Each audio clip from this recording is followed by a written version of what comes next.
what's up everybody? Okay, we're ready for the test flight of the Blade MSR. As you can see, I have my Spectrum DX6i. I've already set up a profile and bound the Blade MSR to the DX6i. We're ready to do some flights. I'm here at the conference room at work where I have a little bit more room. I can show you some basic flight characteristics of the bird and then also do some fast forward flight, and so you can get a feel for how quick this little thing is. So without further ado, okay, so we're ready to start her up. First thing I'm going to do is spin it up a little bit.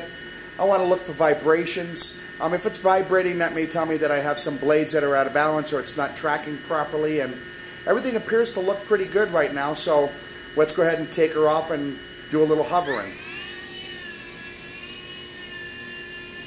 Like all single wing helicopters, it wants to roll a little bit when you first take off, but as you can see, it's hovering pretty good. The trim is fairly decent. I can do some rolling.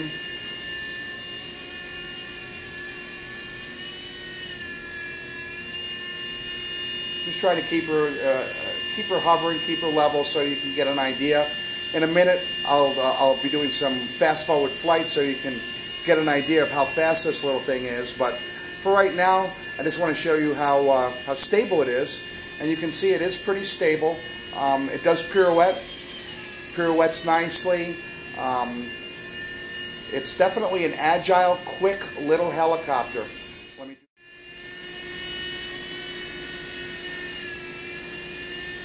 Okay, I'm going to go ahead and land her and see if I can give you guys a little example of some fast forward flight.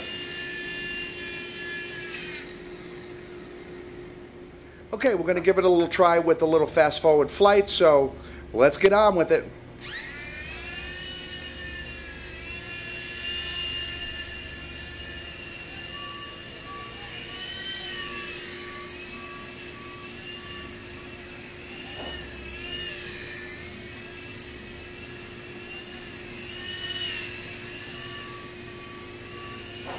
As you can see, this little bird just zips around this room.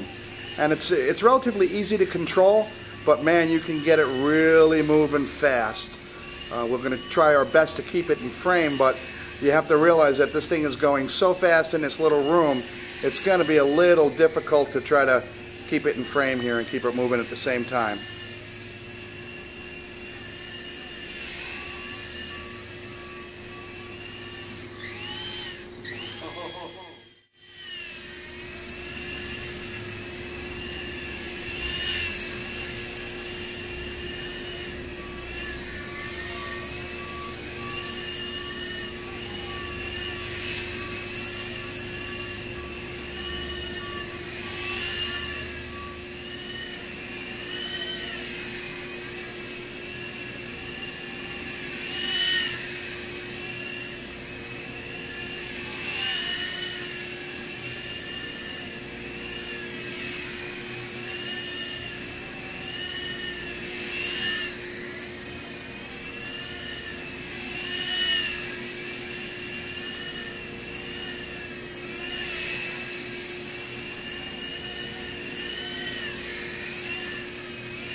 George here, test flights out of the way, ready to get right on to the review of this little helicopter. Let's talk about the durability of it first. This is an amazing little thing. You can crash it, it recovers so easily. There's almost no mass to it, coming in at under an ounce. Even if it does crash, there's not enough momentum to break stuff. But in the event that you do, don't worry about it. There's a complete line of replacement parts online, reasonably priced. Easy to repair, minimum of tools. I mean, it's a perfect little bird to start out and fly around without having to worry about spending a lot of money keeping it up. There is one area that's a little sensitive, and that's the tail rotor. Previous models, if you were to get a strike on the tail rotor and there was a chance that it may blow out the back case of the motor. but they've since put their own little reinforced casing on it, and that's no longer a problem. So the only thing that you have to worry about with the tail rotor is like me, wearing it out. They do wear out. They're only $14 to replace it. You'll know it's going out whenever you give it throttle. It'll just start to blow out on you and try to yaw to the left. So then you'll know that you need to replace that tail rotor. Overall, I would have to say this is a very, very durable helicopter. Okay, let's talk about the flight characteristics of this little bird. Unlike a coax, single rotor helicopters maneuver by pitching and rolling. And if you're coming from a coax, that's something you're going to have to get used to. It's not that big of a deal, but it is one of the characteristics of a single rotor. Another one is when you take off, it wants to yaw left and roll right. You'll figure out that when you're going to take off and go into a hover, you'll give it a little cyclic and you'll keep it right under control. But that is something inherently these little birds want to do. They're very, very agile. They're very, very fast. You can really get these birds moving if you want to, but if you want to keep it in a small area and try to work on your hovering skills, it's something definitely good to practice on. A wonderful bird for transitioning between coaxial and collective pitch. This is a fixed pitch bird. Flies a little bit differently than either of the other two, but it's a good intermediate step. One other thing I want to mention is the scalability of this little helicopter. And what I mean by that is the ability to tone it down or soup it up to fit the right person.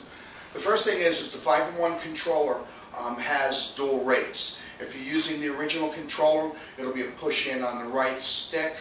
If you're using a DX6i, it'll be channel 5, which is your gear switch. Either one will put it into trainer mode, which is kind of a toned down, slower movement mode, or a regular mode. The next thing that you can do is on the swash plate, there are 2 sets of balls. You can take your linkage for the lower control arm, move it to the longer set of balls, and it'll really increase the amount of throw on the blades, and you'll really get to move this thing around. So you can hop it up or you can tone it down. It is very scalable. I would suggest that new pilots do it on that training mode for just a little while. After you get your thumb, then go ahead and maybe move up your linkage. But I haven't even moved my linkage up, and you can see how fast I can get it flying around that conference room. So I can't even imagine what it would be like.